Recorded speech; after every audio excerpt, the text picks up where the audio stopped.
जय हिंद दोस्तों। तो कैसे हैं आप सब।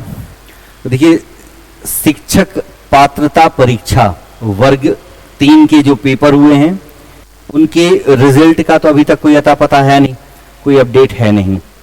हालांकि एक अपडेट आज की नई है कि प्राइमरी और मिडिल स्कूलों के लिए 14,000 शिक्षक नियुक्ति करेगी सरकार। क्या है ये अपडेट, क्या है, एक बार न्यूज देख लो। क्या कह रहा है कि मध्य प्रदेश के सरकारी स्कूलों में पढ़ाई की स्थिति सुधारने के लिए राज्य सरकार प्राइमरी और मिडिल स्कूलों में 14,000 शिक्षक नियुक्ति करेगी। हालांकि मुझे नहीं लगता कि सरकार की ऐसी कोई मंशा है कि पढ़ाई लिखाई ज्यादा अच्छी हो, वो नहीं चाहती सरकार की पढ़ाई लिखाई ज्यादा अच्छी हो। लेकिन ये जो 14,000 शिक्षक पद है ना, ये 14,000 शिक्षक पद जो शिक्षक पात्रता परीक्षा 2018 में हुई थी, आप सबको याद होगा 2018 में जो शिक्षक पात्रता परीक्षा हुई थी उससे भरे जाएंगे और उसकी जो परिणाम की वैधता है उसको बढ़ाकर अक्टूबर 2022 कर दिया गया है और जरूरत पड़ने पर इसे और आगे भी बढ़ाया जा सकता है। ठीक है, मध्य प्रदेश में सरकारी स्कूलों में 1 लाख से अधिक पद खाली हैं। तो देखिए 1 लाख से अधिक पद खाली हैं, लेकिन सरकार देखो यार, मतलब सबसे महत्वपूर्ण चीज है शिक्षा। यदि एजुकेशन नहीं होगा तो कैसे बेस बनेगा, कैसे चीजें आगे की सही होंगी, लेकिन उस पर ही ध्यान नहीं दे रहा। 1 लाख टीचर की कमी है, उसमें से 14,000 ये भर दे रहे हैं। कहां पुराने 14,000 जो भर दे रहे हैं वो 2018 में जिन्होंने पेपर दिया था उससे।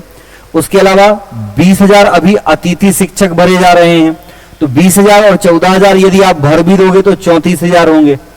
भैया बाकी के 66,000 कहां से भरोगे। तो बाकी के 66,000 पर इनको वैकेंसी निकालनी चाहिए। तो हालांकि देखो बाकी के 66,000 में से कुछ पद जो हैं वो अभी आपका जो वर्ग 3 वगैरह हुआ था, वर्ग 1-2 जो हुआ है, इन सब से भी भर दिए जाएंगे। लेकिन फिर भी अभी बहुत सारी वैकेंसीज की जरूरत है। 60,000 अतिथि शिक्षक हो जाएंगे, पहले से 40,000 अतिथि शिक्षक काम कर रहे हैं। 20,000 और भरोगे तो 60,000 हो जाएंगे। तो फिर भी भाई 40,000 से ज्यादा शिक्षकों की कमी तब भी रह जाएगी। तो बहुत सारे शिक्षकों की कमी है और सरकार उस पर ध्यान अभी नहीं दे रही है। उम्मीद है कि अगले वर्ष इलेक्शन है और इस वर्ष आपने कुछ तो अच्छा किया होगा। देखिए सरकार आपसे है, आप सरकार से नहीं हो।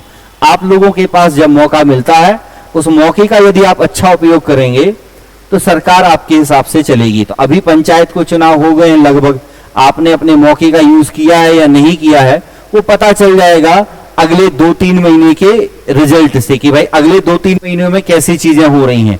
और यदि आप खुद नहीं जाग रहे हैं तो फिर तो कोई नहीं कर सकता।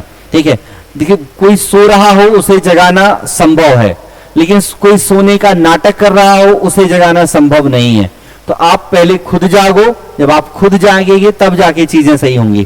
तो ये थोड़ी सी अच्छी अपडेट है। जिन्होंने 2018 में जिनका पेपर क्लियर हुआ होगा टीईटी का, तो उनके लिए एक अच्छी अपडेट है कि भाई 14 जो 2018 के हैं उनसे 14,000 पद भरे जा रहे हैं। बाकी अतिथि शिक्षक भी निकल रहे हैं, तो बहुत सारे लोगों के लिए भी अच्छा है कि चलिए अतिथि में तो मिल ही जाएगा, लेकिन फिर भी पद खाली हैं और इन सब के लिए वैकेंसीज आनी चाहिए। और ये वैकेंसीज तब आएंगी जब आप एक साथ इकट्ठे होके मांग करेंगे, लेकिन आप इकट्ठे होते नहीं हो।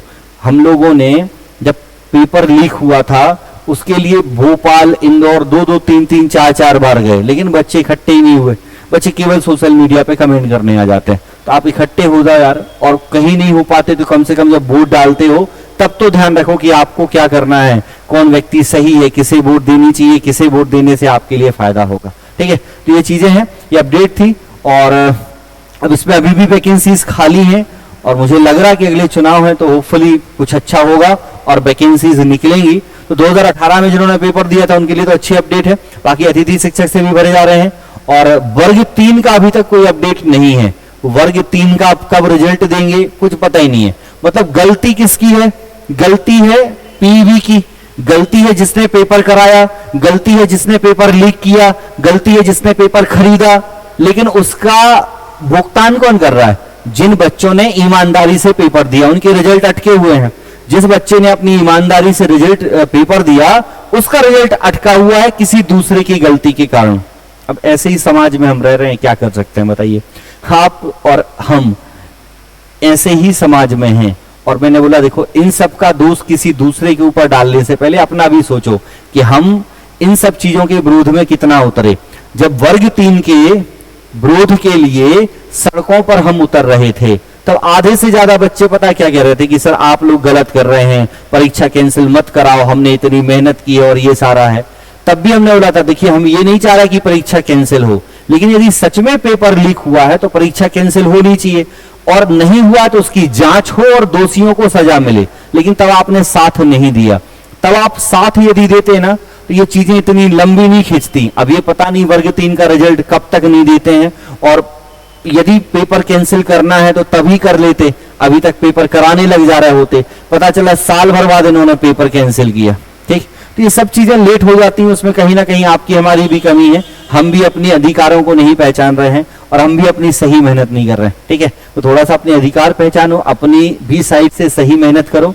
बाकी जैसे ही कोई अपडेट होगा वर्ग 3 का तो फिर मिलेंगे, और कुछ और हेल्प हो, कुछ और सजेशन हो तो कमेंट करके बता सकते हैं। ग्रुप में आप जुड़े हैं और कोई डाउट कोई क्वेरी है तो पूछना है तो पूछ सकते हैं, कमेंट आपके पास है। मिलते हैं अगले अपडेट के साथ। Thank you, all the best.